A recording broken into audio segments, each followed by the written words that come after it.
Two candidates, one goal. I don't have a problem with rolling up my sleeves and getting in and working with people to get things done. Over the next 2 weeks, we will continue to do what we've done. To be the next mayor of Columbia. I've been talking about a single message. I've been talking about finishing projects. So I think that's the difference. Real issues, real questions, some from viewers like you. Live from Studio A on Garner's Ferry Road in Columbia, it's the 2021 mayoral debate, brought to you by WLTX and the Post and Courier Columbia. Starting now. It is 7 o'clock here in the capital city, and tonight, in conjunction with the Post and Courier in Columbia, we're bringing you a live debate between the runoff candidates in the race for mayor. Right now, Councilwoman Takeika Devine and Councilman Daniel Rickman are ready to fight for your vote. A vote, that is. Both believe they have what it takes to lead the city of Columbia over the next 4 years. And good evening. Thanks for being with us. I'm J.R. Berry. I will moderate tonight's debate along with Andy Shane. He's the managing editor for the Post and Courier in Columbia. Before we get to questions, the rules tonight are quite simple. Each candidate will get 90 seconds to answer a question. Then the other candidate will be given 1 minute of rebuttal time. Both will also get 1 minute for opening and closing statements. Now, before we went on the air, it was determined that Councilwoman Takeika Devine will have the opening statement first. So right now, we'll send it over to the Councilwoman. Good evening, Columbia. I'm Takeika Devine, your current at-large member of Columbia City Council and candidate for mayor of this great city, the city of Columbia. The city that raised me, the city that I call home, the city where my husband and I have intentionally decided to raise our children, and the city that's taught me about community and service. I've been humbled to serve you as your at-large councilperson for the last 19 years. Together, we have done so much, whether it is investing in our infrastructure, moving forward together with expanding opportunities for home ownership, or investing in our young people. But there's still so much we need to do. And that's why I'm running for mayor. I'm running for mayor to be a champion for everyone who needs one, from small business owners to families to everyday people who need a champion who will roll up her sleeves every single day and go to work with you and for you. Thank you for tuning in tonight, and I look forward to answering your questions. All right, up next, it is Councilman Daniel Rickman. Good evening, Columbia. Excited to be here at the runoff. Columbia is at a point where we have to decide what our future is going to hold. We need to have a new direction as we move forward. It is time for us to hit those crossroads and decide what do we really want to be for Columbia and how we're going to get there. It's time to tackle those age-old issues of roads and high taxes, public safety, dealing with ways to help home ownership, affordability, but also tackle the issues that we see before us. And as we move forward, we get excited about every day, and we ask for you, our citizens, to step out and make a big decision on Tuesday, November 16th. All right. Councilman Rickenmann, thank you so very much. We have lots of questions to get to tonight. We're going to begin with our first question of the night. Andy Shane with the Post and Courier here in Columbia getting us started. Andy? All right. Councilwoman Devine, we're going to start with you for this question. Earlier this week during a debate, you said that Columbia needs a leader who's going to represent all citizens of the city. Does that mean, do you think that there's a concern that Councilman Rickenmann does not represent the entire city? If so, what is he lacking? And if not, what did you mean by that statement? I mean that we need a champion for all areas of this city. And when I talk about building an inclusive and equitable city, we have to make sure that we have a leader who understands our issues, from people who live on all corners of this city, from our unhoused population to our folks who are experiencing mental health challenges, to people who have a high socioeconomic status, and folks who are living from paycheck to paycheck. I have done the work, and I'm always in the community, and I can go anywhere in this community and make sure that every single person I can have a conversation with, I can understand their issues, and I can work with them for real solutions. I don't say that I have a concern about Councilman Rickenmann, but I do think that as you look at just the wide, diverse support that I have in this campaign, I have been supported by community leaders, by elected officials, by neighborhood presidents, to small business owners. Councilman Rickenmann has been endorsed by bar owners, the South Carolina Republican Party, and people who don't necessarily look like every person in this city. And so I think it is very important that we have diversity and inclusion. And I have been a council person who has represented this entire city for the last 19 years. And again, as you look at the support that I have, I know that I can represent everybody no matter where you live, what your color is, what your socioeconomic status is, or who you love. And that is why I will be able to represent every single citizen in the city of Columbia. All right. Councilman Rickenmann, in response, how do you, if you win on Tuesday, how do you convince Councilwoman Devine's supporters that you have their interests in heart, that you have their vision for the city at heart if you become mayor? Andy, I have been a council member at large for 2 terms. I have a great wide variety of supporters across this city, and I know this city like the back of my hand. I have been working here for a long time. I've started businesses. At one time, I had over 200 employees. I have invested my life for the last 35 years in this town. And on November 2nd, 8,400 people in Columbia chose to vote for me. And a wide variety of people across this city in every corner supported me. I've been supported by hundreds of business owners in this town in every economic status throughout the whole city, and I've raised 98% of all my money here. People believe in what my vision is and the direction I'm headed to. All right, the next question is to Councilman Rickenmann. What will Columbia be like in 4 years if Takeika Issac Devine is the mayor? If Takeika is the mayor in 4 years, I think we'll see a lot of the same that we see today. I mean, there's a lot of similarities in her stances and where she is with what we have. And let's face it, for the last decade, we've had 2% growth in our city. We're not competing against the sister cities in our state, and we're still talking about the same issues in each one of these neighborhoods. When you look at the neighborhoods that I've met with and talked with, they're still saying that everything in my neighborhood looks the same. We have an opportunity to make a change here, folks. We have an opportunity to change directions, and we have an opportunity to make Columbia one of the greatest cities in South Carolina. Councilwoman Devine, same question, but reversed. What will Columbia be like in 4 years if Daniel Rickman is mayor? I think in 4 years, if Daniel Rickman is the mayor of the city of Columbia, you will see further division. You will see a lot of things happening in 5 Points and maybe downtown, but not in other areas of the city. You will see someone who has advocated for lower taxes, even if it means to the extent of lower socioeconomic communities and people who really need help from their communities. I think leadership of Councilman Rickenmann is a nice guy, but it really will not be diverse. Just last night, I got a call from my great friend, Elise Parton, the mayor of KC, who was nearly in tears because she received notice, and it was said in a public meeting that someone in KC said that Columbia did not need another colored mayor. I think that certainly we need to make sure that we have someone who is intentional about building an inclusive city, an equitable city, someone who can walk through the Colony and North Point and be able to talk to people and meet people where they are and address their needs, and someone who can sit down in a room of business leaders and still come up with real solutions to meet their needs. Right. You have someone, sorry, I didn't get the yellow, I'm sorry. It's all right, my apologies. We do have viewers who are interested in this race as well. They shared some questions, and we're going to take a listen to Jonathan's question right now. Question for both of the candidates. How do you feel about the strong mayoral system? A strong mayor system will begin with Councilman Rickman. Your response?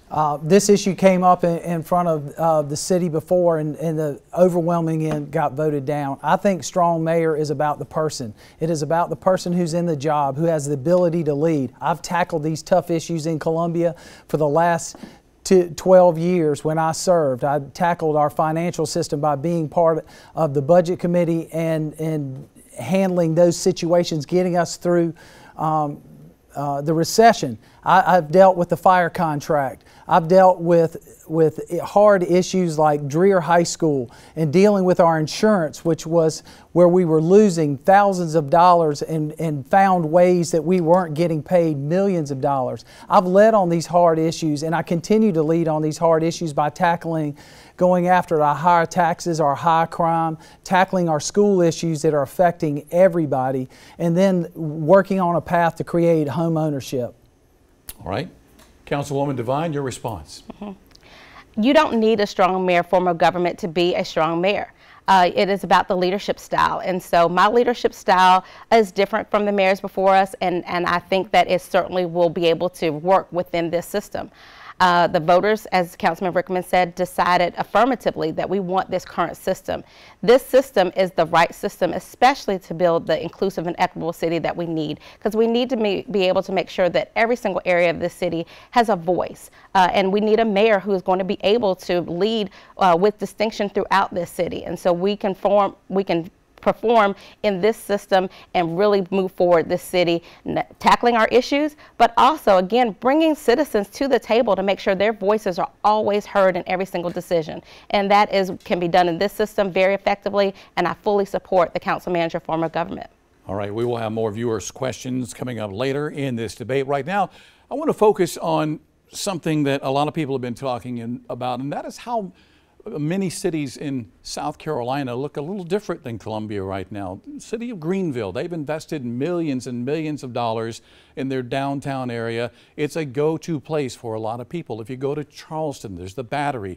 They've got a lot of projects down there that they've done over the years. But here in Columbia, how would you make the capital city a desired city to visit? We'll begin with Councilman Rickenmann.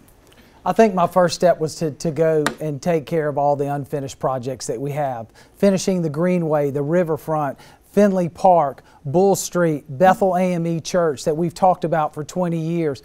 Fixing all these projects, taking on these projects that haven't been finished, creating connectivity drives. If you look at Greenville and Charleston, it's connectivity that draws people in. It's easy to be walkable and enjoyable, bringing neighborhoods together, businesses together, and working together so that people can enjoy it. One Columbia. We keep talking about this is about this is about Columbia. And the only way to do that is finish the projects that we have first before we take other ones on.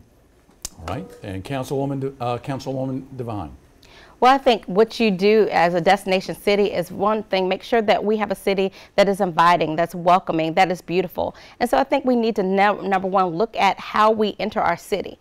As people come into our city, whether they're coming in off I-20 onto North Main, or they come from 277 down to Bull Street, or 126 into Elmwood, we need to look at beautifying our city and making sure that the city looks inviting and looks like a place that people want a destination.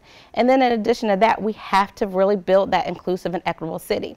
When you look at Greenville and you look at Charleston, one of the things that both of those cities that have done that our city has not fully embraced is equity and diversity. Both of those cities have equity surveys, and they have a strategic plan to have equity.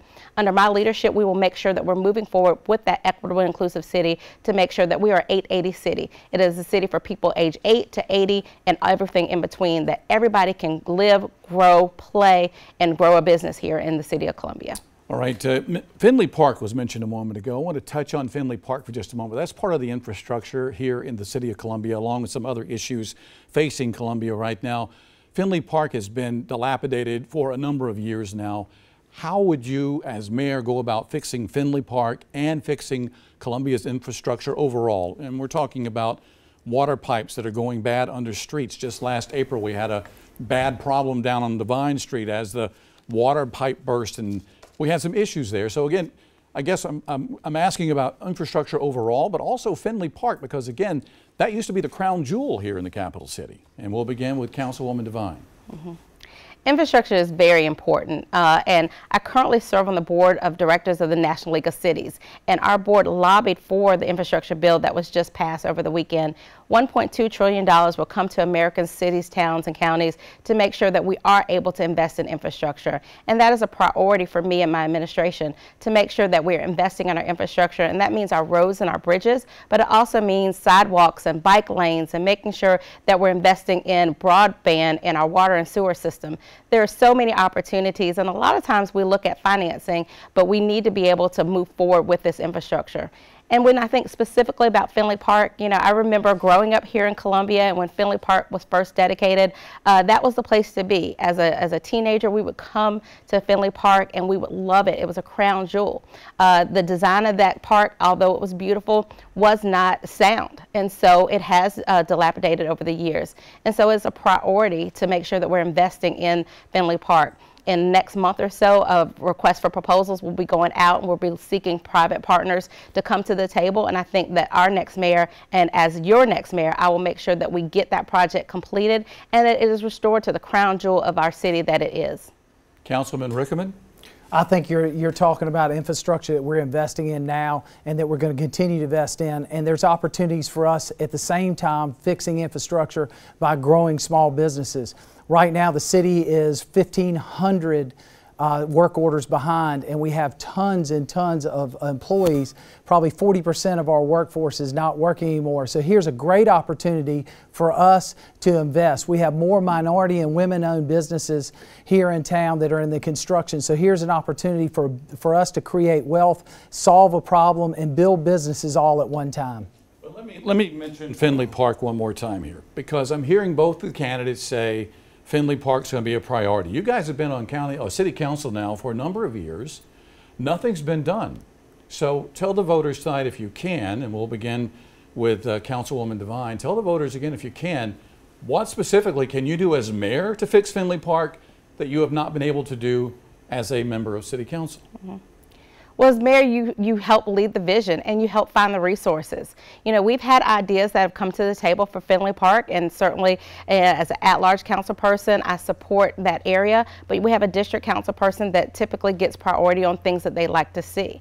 Our current mayor was looking at a public-private partnership, and that has not come to fruition. But as a current council member, we've moved forward, number one, even expanding the opportunities for Finlay Park by buying the post office. And so as mayor, not only will it be a priority to invest in fixing Finlay Park, but bringing together the necessary funds needed to actually get it completed.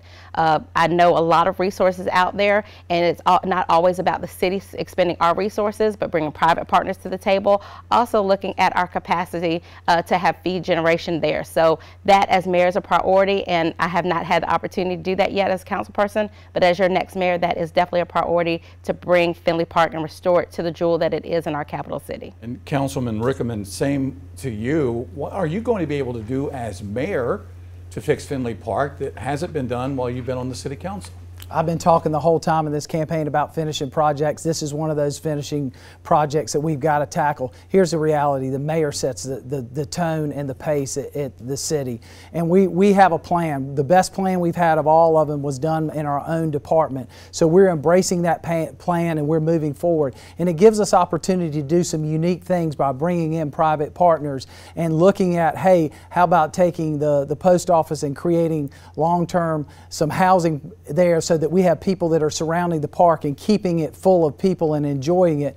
We have this opportunity, and the mayor can lead this, and by making it a priority and doing it correctly. We know where the funding sources is. We know how we're going to do it. We've settled on a plan. Now it's time to do it. All right, we have another viewer question, this time Rosemary from the Shandon neighborhood. Take a listen. If elected, what is your plan to address the deplorable conditions of our roads and traffic safety in Columbia? And I guess that perhaps touches on the infrastructure issues as well in the city of Columbia. We'll begin with Mrs. Devine. Thank you, Rosemary. That is a great question. And what I will say is, you know, one of the challenges has been a lot of times with roads is that a lot of the roads in the city aren't owned by the city. They're not maintained by the city. As a current council person, and I kept hearing from neighborhoods and neighborhood leaders, just like Miss Rosemary, asking, well, what about this road? How can we do a stop sign, or how can we do a speed hump? And that was always stopped by South Carolina Department of Transportation. And so over the last 2 years, I've worked with our staff and our DOT Commissioner J.T. McLaughlin, and we have actually now taken over a lot of the city road, or the roads that are in the city that are DOT maintained. So we can do a lot more. as mayor, it's very important that you look at ways not only to restore our roads and make sure that it's safe, but also make sure they're safe for bicycles and pedestrians. And so as your next mayor, I'll make sure that we implement our walk-bike plan, that we make our roads safer for not just cars, but bicycles and pedestrians. I'll make sure that we address having sidewalks where they aren't.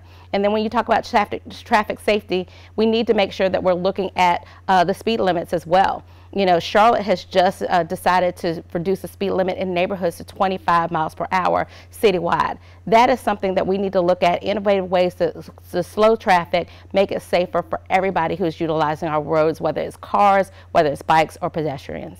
All right, and Councilwoman Rickenmann, same question to you. Yeah, as I mentioned earlier, we have a great opportunity to tackle this by investing in the small businesses here to tackle the issues. There's great technology out there today that will give us real-time information so we can address things in a lot faster manner. 471 miles of road are in Columbia, and 71% of that is DOT. I've started having conversations with different legislators about a way that we can take over the maintenance fund for those so that we can coordinate projects so we're not digging up or missing opportunities to fix and repair streets much quicker so our citizens can get rid of those steel plates.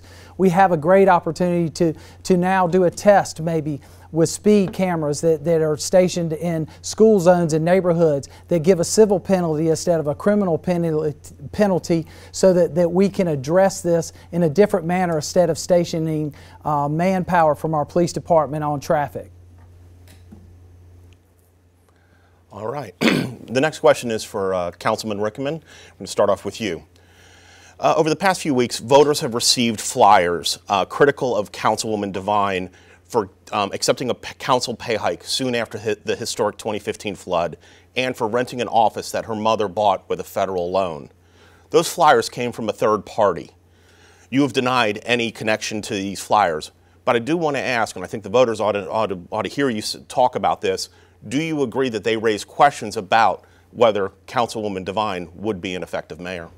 I think everything that goes out today questions everybody's ability. I mean, you could talk about all the flyers, the emails, and everything that are going out today. What the people need to do is stay and come and listen to these forums that we are and look at the people and listen to the ideas and understand where the differences are and where we're going forward. This race is about Columbia's future. It's not about flyers. It's not about this. It's not about that. I wasn't there in 2015 when that answered. The loan process was something that was dealt with 10 years ago. I can't tell you who did that, what did that, but I can tell you right now, I am the best candidate for mayor because I understand the issues. I know how to tackle them, and it's time to move forward. Councilwoman Devine, actually today in my own mail, and I'm sure several other folks got this as well, the South Carolina Democratic Party sent out a mailer saying that Councilman Rickenmann represents their values, not ours, for among other things his votes on COVID restrictions in the city. Do you agree with this, even though this was sent by the Democratic Party? Mm-hmm. Well, I agree with Councilman Rickenmann. I think this issue, this campaign is about the future of the city and who's best suited to lead the city. I do think our voting records are very fair to look at as who's best suited to move the city forward, who is there to be able to build that inclusive and equitable city and make sure that everybody is represented. You know, I think all of our votes, we all have to vote on them and we have to stand behind them. I stand behind the votes I've made. I know Councilman Rickenmann probably stands behind the votes that he made. But this is about Columbia's future. This is about moving us forward. Who is best suited to actually tackle things and get things done? And when you look at our voting records, as well as our histories of actually implementing programs, implementing policy, and getting things done, I think that you'll find that I'm the best candidate. I'm the person who has actually brought forward programs, innovative programs like our housing court that has gotten dozens of homeless citizens off of the streets of Columbia. I've already brought forward affordable housing solutions. And so it's easy for any candidate to talk about things, but you look at what candidates actually have done. I think if you look at our records, you'll see who is best suited to move our city forward, and we don't need to get distracted by issues that anybody tries to put in front of the voters, only the issues that will move the city of Columbia forward and be best for all citizens of Columbia. And just to be clear, and I want just a very short answer from each of you, did you have any role in either of these flyers or any of the flyers that are going out against your opponent? We'll start with Councilman Rickenmann. No, if the flyers out, my flyers have my name on them. Councilwoman Devine, did you have anything to do with the Democratic Party one that went out today? No, I have nothing to do with anything other than I send out, and I'm probably not sending out enough stuff because I don't have the funds that Councilman Rickman does, but what I send out has my messaging on it. Thank you. All right, just to follow up on those flyers, the flyers have been coming from the Democratic Party and the state GOP as well. And again, both candidates tonight telling us and telling the voters that you're not aware of all of these flyers, perhaps some of the flyers that you're sending out, but the ones that are associated with the Republican Party and the ones associated with the Democrat Party. Again, to be clear, you guys have no knowledge of all these flyers. And we'll begin with Takeika Issac Devine. Mm-hmm. The first knowledge I had about, I think, the Democratic Party was today when someone called me about it. And actually, that was on the way here. The Republican Party, the first knowledge I had about that was 2 weeks ago when it went out. I do think that it is hard. And one of the things I have to say I love about local politics of the city of Columbia is that we are nonpartisan, because the issues that are facing the voters of the city of Columbia, whether it's roads, it's crime and safety, it is pedestrian safety, or investing in our infrastructure, that is not a partisan issue. It is about the citizens of Columbia. And so I do think it is disheartening that the Republican Party started 2 weeks ago sending out things on me, news to me about the new Democratic Party, but I want voters of the city of Columbia to actually look at the issues that are before us and what you think is important as we move forward and which candidate best represents being able to move us forward. All right, Councilman Rickenmann. Hey, the Democratic Party's been sending stuff out for 3 or 4 days now, along with lots of emails making all kinds of accusations, but nothing with some real stance behind it. Look, if you want to have a conversation, let's talk about the real issues. Let's talk about moving forward Columbia. Let's talk about that we got high crime, poor schools, and high taxes. Let's deal with these issues. Let's get moving forward. Let's deal with what we've got to move forward with Columbia and make it happen. All right, we're going to be touching on some of those issues in just a moment, but right now we're going to take a quick break. But when we come back, the subjects that we're going to be talking about, the Columbia budget, also public safety, and you mentioned crime. We'll be touching on that as well. We'll talk about that and more when we come back in about 3 minutes.